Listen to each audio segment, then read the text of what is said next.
পক্ষান্তরে এটা যদি কোনো জান্নাতি বান্দার আত্মা হয় তখন তাকে সাধুবাদ জানায় ফেরেশতারা, বলেন সুবহানাল্লাহ। এই আত্মা থেকে সুগন্ধ বইতে থাকে, যে দিক দিয়ে যায় শুধু সুগন্ধ আর সুগন্ধ। তো দুনিয়াতে মানুষ বুঝলাম যেমন তা কর্ম করবে তেমন ফল পাবে, কারণ মানুষ পৃথিবীতে যাহা কিছুই করুক তাহা কিন্তু সে পরবর্তীতে পাইবে। আপনি মারা গেলে আপনি কোথায় যাবেন? আল্লাহ রাব্বুল আলামিন বলতেছে যে তোমার যদি আমার ইবাদত পছন্দ না হয় তাহলে আমার সার্বভৌমত্ব থাকে, একবার বের হয়ে যাও, নাও ইবাদত করা লাগবে না। তো মানুষ যাবে কোথায়? এই কুল কায়নাত, আপনার আসমান জমিন যাহা কিছু সব তো মহান রব্বুল আলামিনের, আপনি যাবেন কোথায়? শেষ পর্যন্ত মানুষের রাগ রক্ষা না। এই জন্য আপনি দুনিয়াতে যে কাজ করবেন, নাফরমানি কাজ করলে সে অনুযায়ী আল্লাহ রাব্বুল আলামিন আপনাকে সেই জায়গায় দেবে। আর যদি আপনি ভালো কাজ করেন সেই ভালো কাজে বলছিলাম, তো এই আত্মাটাকে কেউ আর গ্রহণ করতে চায় না।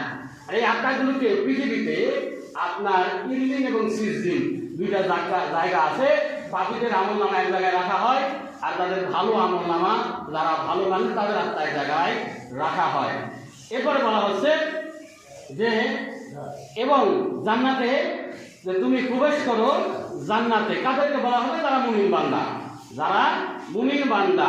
আজ আপনি চিন্তা করেন আমাদের অবস্থা, আমরা দাবি করতেছি আমরা মুসলিম, কিন্তু মুসলিমের আছে কি?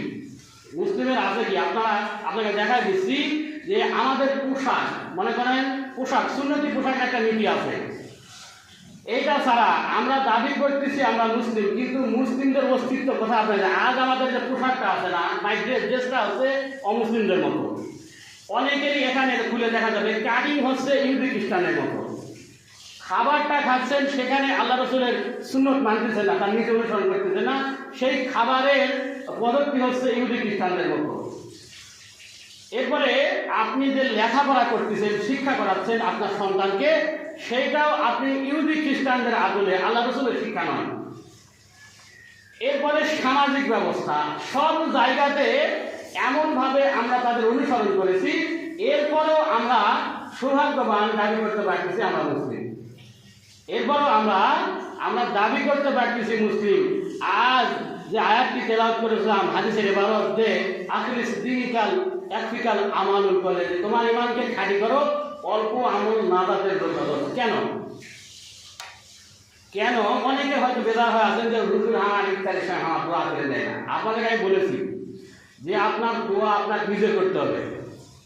আপনি যখন একটা খাবার, একটা দানের কথা বলি, আপনি যখন একটা খাবার শুধু নিয়ত করেছেন, ইন্নামাল আমালু বিন্নিয়াত, বাংলায় বলা হয় যে আমি আল্লাহর সন্তুষ্টির উদ্দেশ্যে এখানে কিছু খাবার দিচ্ছি।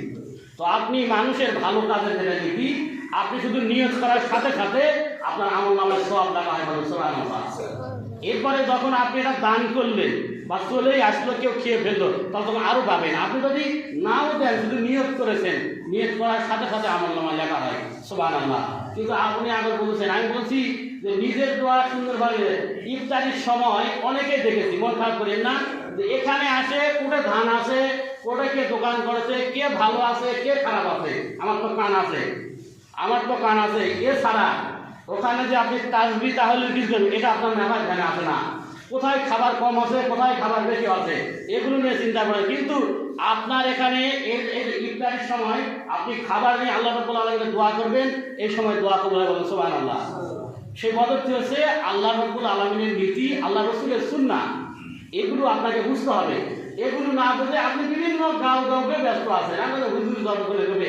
আপনার আল্লাহ রসুল, আপনার সাহাবি, তাবেই যে ইমামগুলো গেছে, এগুলোর মাঝ থেকে যেটা পাওয়া যায় সুন্নত রীতি হচ্ছে যে তারা ইফতারির সামনে নিয়ে নিজে নিজে আল্লাহর কাছে অসংখ্য চাওয়া চাইতেন। তার আপনার সাংসারিক জীবন থেকে সমস্ত কিছু চাইতেন এবং তার পাপের জন্য ক্ষমা চাইতেন, বলেন সুবহানাল্লাহ। কারণ আপনি বলেন যে দোয়া আমার কাছে না, আমার খালি নতুন পদ্ধতি। আমরা যে শিক্ষা করি না, সব জায়গায় নতুন পদ্ধতি, নতুন নয় পদ্ধতি আমার কাছে নতুন, কারণ আমি জানি না, আমি ওই পর্যন্ত যাই নাই বা ওই পর্যন্ত আমার, কারণ আমার শিক্ষার ব্যবস্থায় তো নয়। আপনার সুন্নাহর কথা বলে আপনি, কারণ আপনি দেখে আসতেছেন খেলাফত কতদিন গেছে, খুব বেশি নয়। খেলাফত নষ্ট হওয়া 100 বছর আছে। এই 100 বছরের মধ্যেই এই মুসলমান পাগল হয়ে গেছে। এই মুসলমান 100 বছরের মধ্যে আমাদের কোনো গার্জেন নাই, অভিভাবক নাই। আমাদের, আপনারা যেটা বুঝেন না, আমাদের কোনো অভিভাবকই নাই। সব জায়গাতে এই ইহুদি খ্রিস্টানদের আমাদের অনুসরণ করে চলছে। তারা তাদের মতো আমাদেরকে বিভিন্নভাবে তাদের ভাবে নিয়ে আমাদের পরিচালনা করতেছে, আমাদেরভাবে পরিচালনা দেয়। কিন্তু যারা আপনাদের হকের কথাগুলো বলে সেগুলো আমাদের ভালো, তারা আপনি বা আমি হলেও তো তাদেরকে দুশ্মন মনে করি। আর আমি চাচ্ছি যে আপনাদের মাঝে যে সুন্নাহটা যেটা আছে সেটা প্রবেশ করুন। সে অনুযায়ী আপনি যদি আল্লাহ রাসূলের নীতি অনুযায়ী অল্প আমল করতে পারেন, এটাই নাজাতের জন্য যথেষ্ট বলে। সুবহানাল্লাহ। আচ্ছা, আপনার ধোঁকা দিয়ে আমার দিলাম, আমি যদি আপনাকে ইবাদতের ক্ষেত্রে ধোঁকা দিই তাহলে তো আমার পিছনের জিন্দগি খারাপ হয়ে যাবে, আখিরাত আমার ভালো হবে। আপনাকে যদি আমি ধোঁকা দিই আমার আখিরাত ভালো হবে, আমার যদি খবর হয়ে যাবে। আর আমি যদি পথভ্রষ্ট করি তাহলে তো আমার ব্যাপার খারাপ। যত পথভ্রষ্ট লোক থাকবে সবাই আমার জন্য কি আমাদের দিন দাঁড় হয়ে যাবে। আমি তো আল্লাহর কাছে ঠেকে যাব। তো আমার ঠেকা হয়েছে যে দিনের ক্ষেত্রে, ইসলামের ক্ষেত্রে মানুষকে ধোঁকা দেওয়া। আমি চেষ্টা করি যাতে মানুষ সুন্নাহ অনুযায়ী, সুন্নাহ হচ্ছে আল্লাহ রসুলের কথা, কর্ম, কাজ। সুন্নত কোনটা বলা হয়?